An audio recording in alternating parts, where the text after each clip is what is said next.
Dauphins, éléphants, chiens, chauves-souris.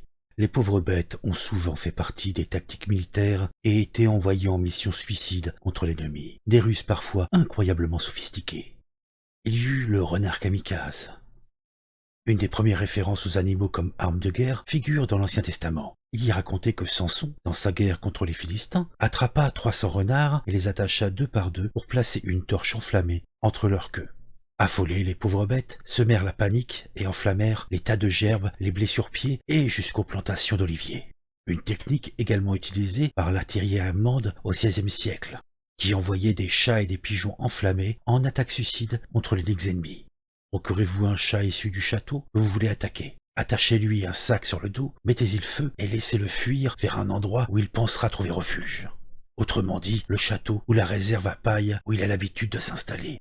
Le chien-bombe. Les chiens-mines ou chiens-bombes sont une spécialité venue de l'URSS. En 1935, l'armée soviétique s'est même dotée d'une division canine anti-char. Les chiens étaient dressés à déposer une bombe à retardement sur une cible ennemie. Ils pouvaient se débarrasser de la charge explosive attachée sur leur dos en tirant sur un fil avec leurs dents. Malheureusement, les animaux échouaient souvent à se défaire de leurs dangereux bagages et revenaient dans leur camp avec la bombe en instance d'explosion, ce qui, évidemment, était assez périlleux. Du coup, les Russes ont simplifié le processus lors de la Seconde Guerre mondiale. Le chien devait uniquement atteindre un char et la bombe explosait à son contact, le chien étant sacrifié au passage. Hélas, ces malheureux chiens se sont souvent révélés incapables de faire la différence entre l'odeur du diesel des chars allemands et russes, faisant exploser involontairement des blindés soviétiques. Le projet, semble-t-il, a été abandonné dès 1942. La chauve-souris explosive.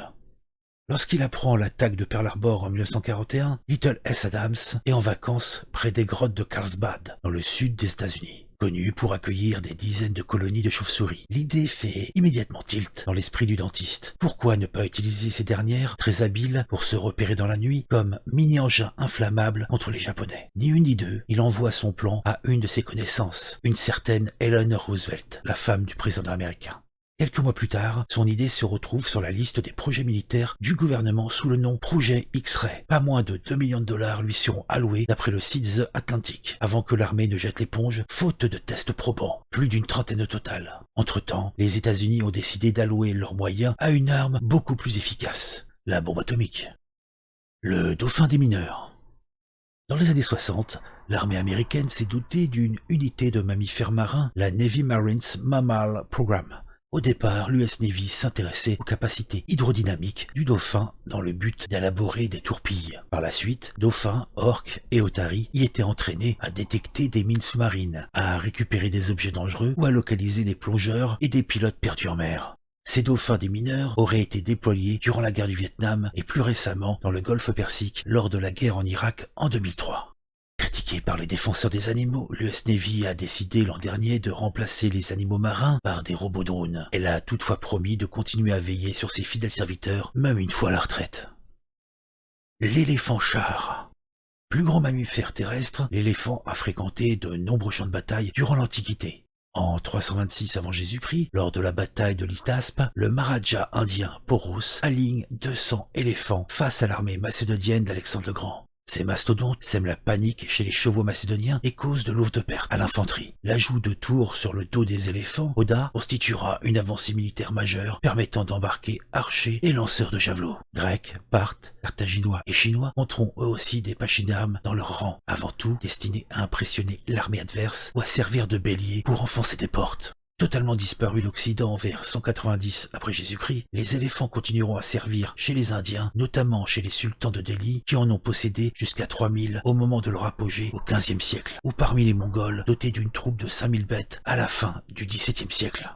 Et aujourd'hui, l'armée russe en Ukraine utilise une nouvelle arme de guerre, l'écureuil. Il est spécialisé, il ne fait qu'une seule chose, il mange les drapeaux ukrainiens. Mon Dieu, jusqu'où iront-ils ?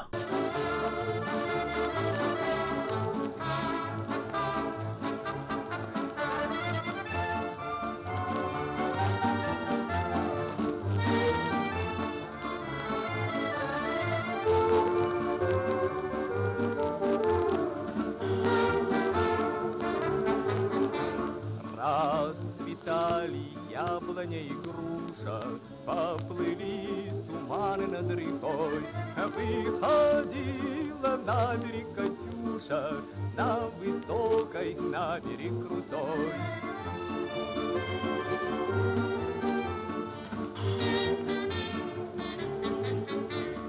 Выходила, песню заводила про степного сизого орла, про того, которого любила, про того, чьи письма берегла.